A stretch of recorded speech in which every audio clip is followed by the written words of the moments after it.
Right, look at these views here. Right, I'm in the middle of nowhere. Right, this is Tony.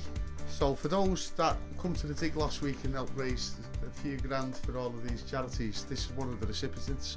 And Tony put a post on yesterday thanking the group and this, that and the other. It's very close to Paul Eddie Edwards' art. You ask him about it, he starts crying like a baby, like it's embarrassing. But Tony put this post on, so I'd had about four cans in, and I seen the post and I messaged Tony. He said, I'll pop up. Then woke up at 4 o'clock this morning. I thought, what the what to say that for? Because it's miles away. But this is Tony. Tony, tell us about Forces Manor. Okay, Forces Manor is going to be a centre. I suppose the easiest way to explain it is like a self-service hotel come self-catering for serving, tri-services, families and veterans. And really you come and do your own thing here and you do things together. So there will be a kitchen that you cook. There will be dining space, there will be a self-service bar, military library. We're even going to have a veterans volunteers room. So you can come and, if you want to spend a week and help out, you come and you get free accommodation. Where are we? For those we are in Kincraig, which is in Cairngorms National Park, which is in the Highlands of Scotland, about 30 miles north of Inverness. Or if some of you might know, have heard of Aviemore, and we are literally 6 miles from Aviemore, right on the door. It's very much a military area in terms of entry training, outdoor activities. So there's lots. Forces have used the area for since before the war. So it's providing a facility for the forces in an area where it's great for outdoor activities. So you've got massive wildlife, massive walks. Cycling here is just massive. I'm using that word massive quite a lot now. It's a major area for Paul Eddie Edwards a massive knob. Well, anyway, he'll fit in nicely then. Everything's massive. We've got a boating and outdoor activity centre a mile from here. So if you're into water sports, this is a place for it. Skiing, snowboarding. I'm a snowboarder myself. It's fantastic for that in the winter. So its idea is to bring people up. You can use it for, you can have the whole place. You can have it just for the night. You can stay a week. But you can do it for reunions. We've already got guys already now looking to do reunions here. Now, what started off as a 6-bedroom was expanded into 17. 17 bedrooms plus a 1-bedroom suite, 2 1-bedroom lodges, studios, 2 studios and a garden lodge. Hang on a sec. Just look at this spot. Like, this is, honest to God, it's like a TARDIS. It's absolutely massive. Now, just tell people a backstory. So yeah, people often ask how and why am I here? That I'd say. And sometimes I ask that myself. But basically, to cut a short, long story short, is when I was about 12, I was brought up in care from the age of 7 months. I was actually dumped in a hospital and then sent to a children's home. When I was about 12, I think it was, me and another lad were asked, did we want to go to Scotland? There's more to the story, but I'm not really going to go into that. I said, what the hell's Scotland? And did you want to go to Scotland on a gliding holiday, actually? So I said, what the hell's Scotland? What's a glider? But I'll have some of that. Anyway, the other lad pulled out. He didn't come, and I wasn't going to go on my own, but in the end, they persuaded me. The family that owned this were the only people that would look after a 12-year-old kid from care. And literally, I was put on a train. You wouldn't do that today, but I was put on a train at Euston and sent up here. They told the guard on the train and where to put me off. And I just fell in love with it instantly and kept coming back here for another 3 years. And this is the place that you This is the actual place, yeah. And that's the door I walked through when I was 12 and I was taken in. It was a thriving hotel. It was a top shooting lodge type hotel. Yeah. And for the next 3 years, I'd come on Christmas, I'd come at summer holiday just for a week. Yeah. Of course, then I joined the army. And when you're in a children's home, you're kicked out basically on the streets. Forget all this aftercare; they don't care. Social services. Well, I didn't want to be kicked out on the streets, so I joined the army as a junior leader. But then the army wanted to know what my leave address was. So I said, "Well, I'm in camp. Yeah, I'm here now. That's it. This will do." They said, "No, you idiot. Where are you going to go when you're leaving?" I says, "Can I not stay here?" No. So rather than asking more questions on my notes, it would have said I was in care. But this corporal who was signing me in, so I just told them this address. And they said, okay, we'll write to them, let them know you've arrived safely. I'm like, oh shit. They didn't know I was arriving until I left. They knew I was joining the army at some stage, but they had no involvement in that. They were just people that I kept in touch with. Anyway, I phoned them up a couple of days later and said, told them what I'd done, and thinking I was going to get in trouble for it. Tony, you can come here whenever you like. And that led to every time I went on leave, I used to come here. Although when I was in Germany, I didn't come on leave that often. But when I eventually left the army, about 2008, they all died apart from one of them, and the last one had got seriously into debt, and I bailed him out by selling my house and got him, moved in, took it over, and then he died 3 years later, and I'm like, well, now what do I do with it? And it was a mate of mine who was in the RAF said, well, why don't you do so and so as a bunkhouse? But actually the RAF had been interested in buying it, right? And I thought, there's no chance. I'm not letting the RAF have it. It's army. There's certain things you can and can't do, and that's really how it's come about. And so when lockdown started, I'd already decided I was going to do it, and I'd already met the GOC, Major General Caps, who'd heard about the idea, and they gave me their full backing as forces, not financially, because the army, the army gets its money from the government. People keep saying, "Has the army put money in?" They don't do that. But they can support you in kind. And in other words, gateway it and that sort of thing, and that's what's really helped. So lockdown started because it was running it as a bed and breakfast, and we're like, what do we do now? Okay, let's start ripping it apart. Right, shall we have a look? Yeah, let's have a walk round. So now at this moment, Paul at the edge was going to come on, but he's walking the Yorkshire moors with his beard or something. Told him to stay online. Anyway, look at this spot. So come through the door. It's massive. Here we go through to what's going to be this conference study room. So we're keeping some of the features, the original features, and what I've done in every single room, this has been a one-man job. All the ceilings have been lowered. I've framed all the walls and then insulated behind all the walls with insulation, then 9mm OSB, then the plasterboard.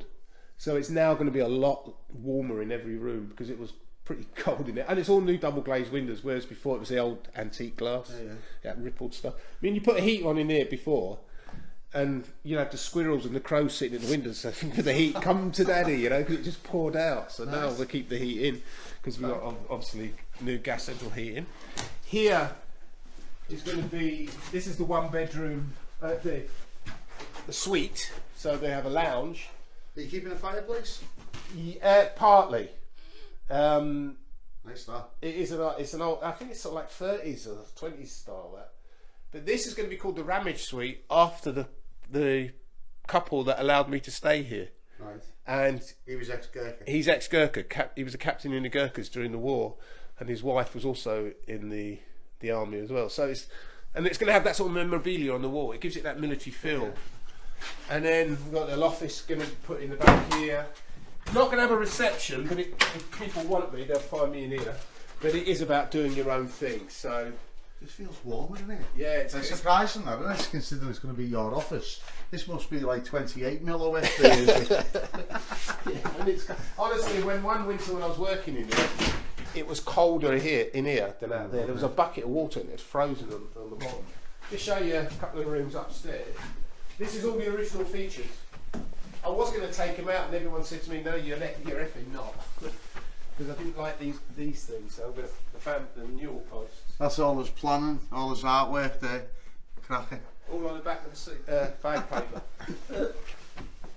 And so what you're going to have is a mixture of mostly ensuite rooms. So you've got family rooms. These will sleep 3 in here. You've got double bed. Well, it's actually beautiful kind of views, mountains and everything. Zip and link beds, we call them. And then you have a chair bed in every room, so you can get an extra person in for say £14 a night. For main beds, it's £32 a night, so it's not going to be expensive. £32 a night. 32 a night. Happy days. So when's it going to be opening, ready? Well, hopefully Easter. Easter? Yes, if I stay off the tenant's cooking lager at night, then I can get up early in the morning. This is Tony's room, named after me because it was the first room I ever stayed in. That's the first room when you come here when you were a kid? Yeah, I came up the stairs and then they put me in there. And it's the first time I'd ever been in a room on my own. Oh. Because in the home you're in dormitories. Yeah, yeah. And the home itself had, I think there's something like 400 children in this home. It was Europe's largest children's home. Right. Full of controversy now, but Yeah. some people may have heard it. Shirley Oaks. Right. Croydon. And then this was used to be originally this was a bathroom. Years and years, and when the man built the house in 1808. So it's now going to be a bedroom. Alright, okay. And we're going to squeeze a bunk bed in the back there. I say squeeze, we'll fit it nice and neatly. Yeah, showers, bathroom, toilets. And those single rooms, non-ensuite, get to share that. And no more than 2 rooms share a toilet Right, okay. and a shower. So if you haven't got an ensuite, you get 2, which is kind of like you're used to in the Army, Air Force or Navy. Probably not in the Air Force, they get royal treatment, don't they? Fucking love the Air Force. They're always in hotels. That 32 quid a night. Now here's a question for you here, Tom. Have you got to be in military, ex-military to come and stay here? To stay overnight, yes, you either serving or ex, Right. or your family. Yeah. But if you're non-serving but you're coming with your family, that's fine. Sorry, it's coming with someone who has served or is serving, then that's fine. As long as there's a military link. Yes. And then if you're here, if you're in the area and you want to come and have a cup of tea, want to have a drink, Well, we're not looking you can come in. It's going to be open to anybody. Again, I've built all new bathrooms and showers. Now you've done all this yourself, haven't you? All the plumbing. I haven't done the electrics, obviously. Right. I put all the radiators in, but I didn't do the boilers. Right, we get, yeah, you need to sign it off. Yeah, you need to sign it off. And This place is massive. ex-squaddy did that. Now what we're going to do here is this is what we call the Angel's Kitchen. Explain Angel's Kitchen. The Angel's Kitchen is a group of cleaners in the area set up a business, and when lockdown started for COVID, they wanted to do. They missed their bingo, so they did a Facebook bingo page, and then came to me and said, "Can we donate all the money we make from this Facebook bingo to Forces Manor?" And to date, they've raised £10,000. That's amazing. That. You know, and they're really, really nice. You know, and they're going to be doing the cleaning for us as well. But, you know, so they're going to come in. So in here, the Angel's Kitchen, the idea of it is just going to have a couple of microwaves, tea and coffee. There's no tea and coffee in the rooms. Yeah, yeah. Because I want people to be able to come. It's not a rehabilitation centre or anything like that. Yeah. But troops tend to respond to each other better when you're back together. Yeah. And if you might get someone who's a vet who's a bit behind it, a bit I wouldn't say shy, but reserved. Yeah. Comes, makes a cup of coffee, meets someone in the kitchen as well. Oh, where did you serve? Oh, I'm RAF. You can do one then. I'm Navy. You can go even further. But no, it's just the I like this, lad. the banter. Yeah. And then you come through to a last room, which is another big room. Well, you're saying last room, but you've got them ones Oh, upstairs. there's another 6 bedrooms on the top floor. For £32 a night. And this one is en suite as well. It's all new beds. It's not a bunkhouse. It is going to be like a nice, cosy manor house, come hotel type feel. So it's not going to be cheap and tacky. Yeah. And you won't have me shouting at you. Bathroom, one suite there. Right, let's have a look at this big room. The big room is the veterans lounge, and what we're doing. So there's more rooms up there, but rooms are rooms. The veterans lounge. Oh, this. Hang on. Put me on, because I'm awesome. How cool is this? Pretty impressive, isn't it? Where'd the trip like? Yeah. It's only that far on the map as well. Bastard. Fucking miles away. Oh, this is nice, isn't it? Look at that. Are you explaining this is your dining area? This is your dining area, and again, it's going to have 4 or 5 large farm-style tables and chairs that you come in. If there's a chair, you sit down and eat. We use yourself, your wife, your family.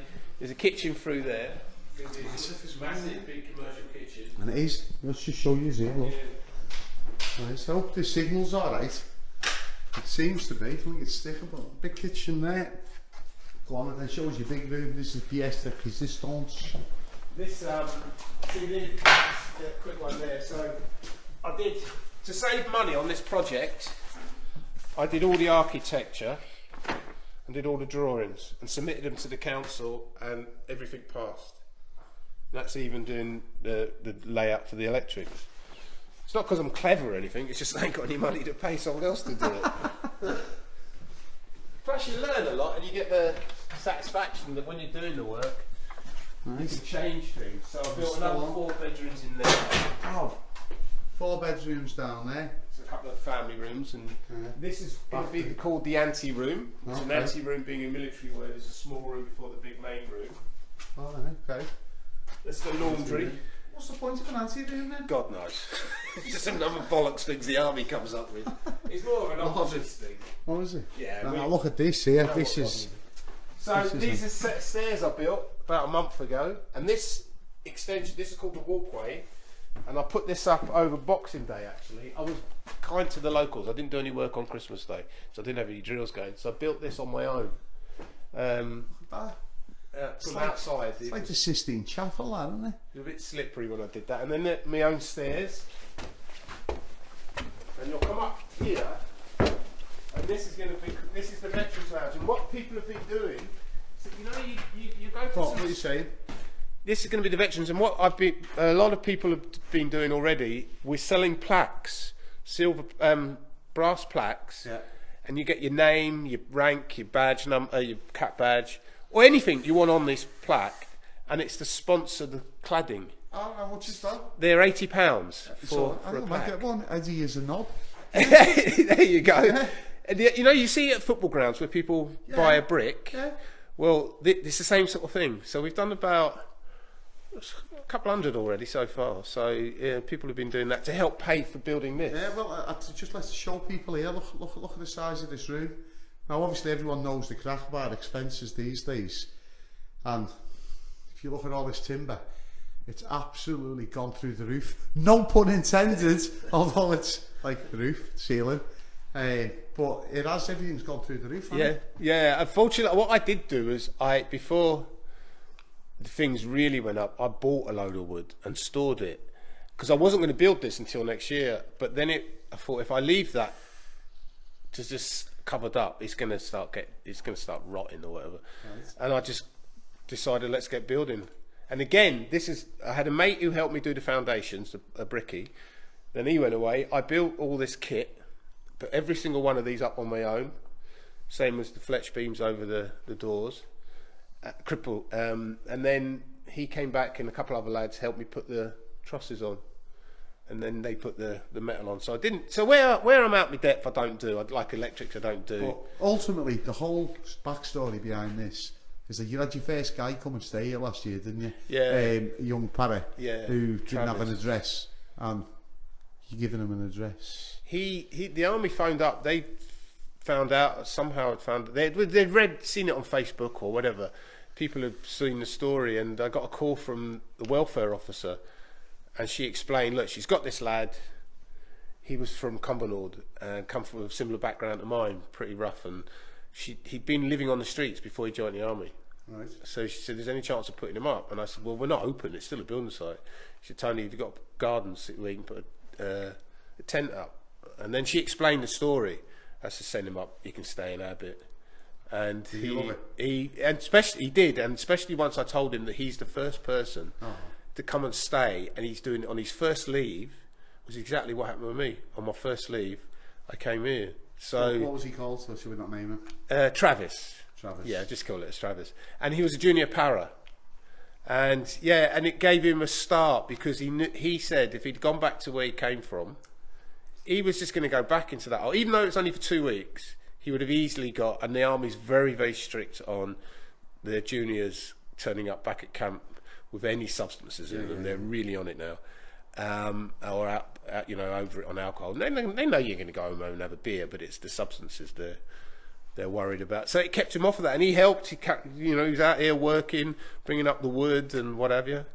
And then the following 6 months, another one who was also homeless. Kind of a bit annoying that the army haven't provided a place for these youngsters down in Harrogate. But then again, I suppose they want you to be reliant and be able to do these things for yourself. So, but if he hadn't come here, he would have had to stay in a hotel or something, which would have cost him all of his wages, while all his mates are at home, with, on leave, going down the pub with dad, acting like I'm the big soldier now. Like you're 16, shut up. I couldn't drink at 16. I'm a bit of a waster with it now. Yeah, it was good. It was good for him. And then there's a guy out here at the moment, Steve, who's also an ex-para. He has very, very bad PTSD. Okay. Took a bad hit in Afghanistan and in Ireland. Now lives in a van and lives around the Highlands. And now he asks me if he could park his van up here because he does odd jobs for us. Can't live in a house again because he's that affected with it. And he won't mind me telling you he had PTSD because he talks about it. So he's been doing a little bit of work for us. But so before it's even, and then there was another lad who's one of our cadets. I was a cadet instructor, and he's in care and he's had a rough time. The care system does not care. This is the most stupid title for the care system because it just doesn't fucking care. It treats kids in care as treats us and look down on us as if it's our fault. Yeah. When it's our parents' fault and it's a social worker's fault. It's society's fault, But what they do is adults don't like to think that they cause harm to kids. Mm-hmm. So they pretend that the kids cause the harm to themselves. So it's the kids' problem. And if a kid at school does something wrong, they go, I bet it's that kid in care. Or something in the street happens, I bet it's the kids from the children's home. So anyway, this young lad who came and worked for us for the first year, who's very much part of this now, this helped stabilise him for a whole year. And he's hoping to come back. So the place hasn't even opened, and it's already helped 4 people, before we've even... But it's not set out to help. It's set out to be something, and if you get help from it and you gain something, great. If you're just on holiday and you have a great holiday, well, you've had a great holiday. What we'll do is, the idea is that as it develops, it's not for profit. It's set up as a not for profit business. Right. It's to build a fund. So kids in care or a veteran who's finding life tough can apply to that fund, and that will pay for them to come up and stay for a week, which is really a full circle of me, because Lambeth Council paid for me to come and stay here. So it's like giving back. Seriously. It's giving something back, and you could do, at one time I could have sold this and I'd probably have had quite a bit of money in the bank from the value of it. Yeah. But I don't need a load of money, these knobs with Well, let's have a look at these views out there. Look what a job that is.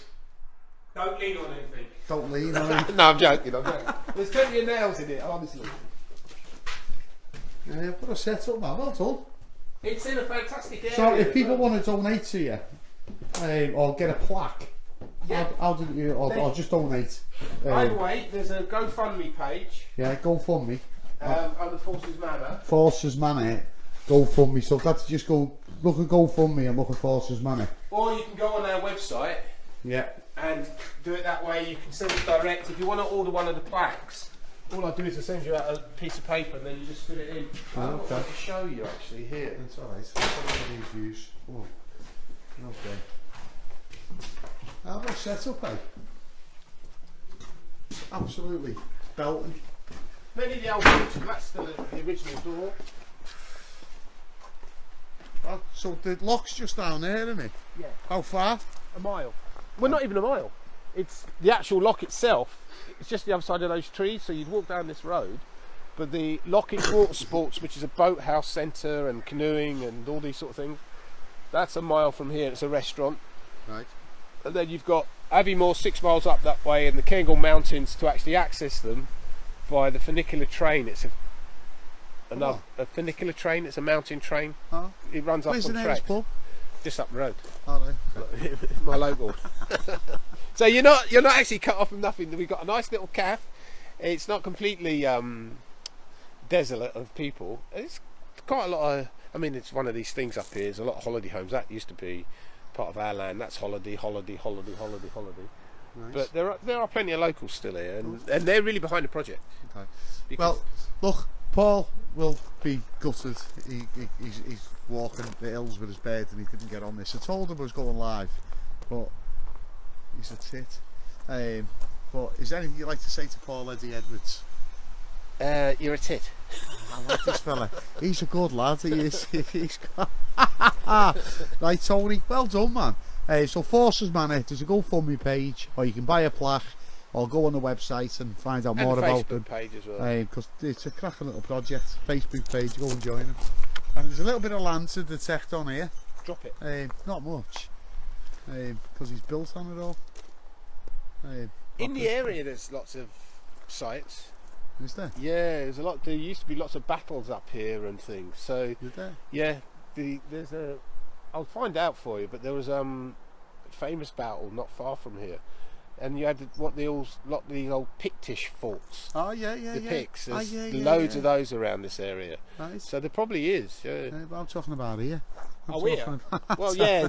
Actually, there's a lot of nails doing it. So we need to come up and bring it here so we can clean the nails. Ossian. What's the Ossian from? Ossian is a poet from around about the same time as Shakespeare. He was an Irish guy. Is that right? Yeah, I don't know nothing much about him, and I tried reading one of his poems. To be or not to be? Yeah, it was beyond me, you know. I just about spell Ossian, let alone poetry. Right, well, Tony, well done, mate. Good luck with it. Appreciate it. Really Thanks nice for coming to up. meet you. You Thanks too. for showing us this gaff. And you know what? I'm going to come back next year. I'm going to put be a Walter Mitty. Tell him I was in the first court of brownies or something like that. We've had quite a lot. Prince William's written to me twice about the project. So Has he? Oh, it's gone right to the top. BBC came and filmed, and that's going out on the TV soon. And the guy that come and filmed and did the commentary with us for the day is a guy called JJ, ex-Marine, and he had his hand blown off. He is actually a friend of Prince Harry's. So I said to him, right, you make sure Harry gets over here. He says, Tony, we'll be back. So hopefully he will, because it's not about royals and celebrities, but that gives it a bit more kudos and it spreads the word a little bit. What's on? Well, we've alienated some of them already anyway. Hey, look at that, a glider.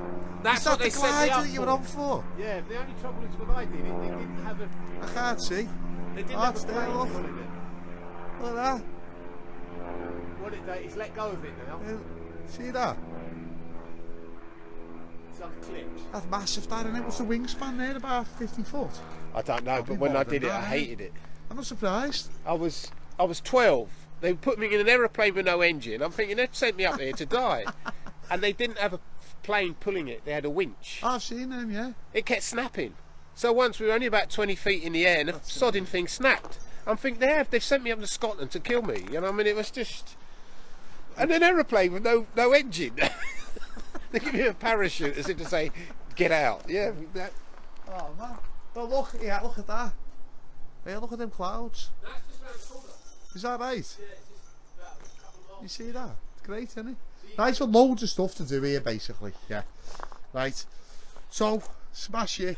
I can't wait to see the finished project. So can I. I ain't doing it again.